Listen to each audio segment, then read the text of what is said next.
Welcome to Kenton's videos. Enjoy the video. Start by choosing the right peach corrector shade for your skin. Match the peach tone to your undertone and the target discoloration.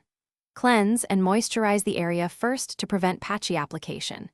Dispense one small pea-sized amount for each under-eye triangle or spot on the face. For liquid formulas, use 1 to 2 gentle pumps onto a clean palette or back of the hand.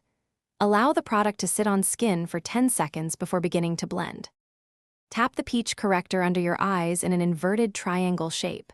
Do not drag or swipe. Use small tapping motions to place coverage.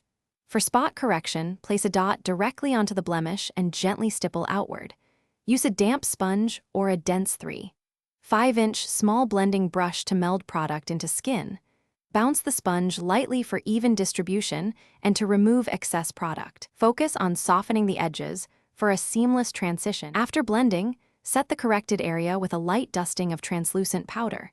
Use about 1/2 teaspoon of powder on a small brush or puff to avoid cakey texture. Apply your foundation thinly over the corrected area using a damp sponge or a medium brush. If extra coverage is needed, apply a thin layer of concealer that matches your skin. Finish with a mist of setting spray to lock everything for up to 8 hours. Check in natural light and touch up only if necessary. Thanks for watching. Consider subscribing if we helped you.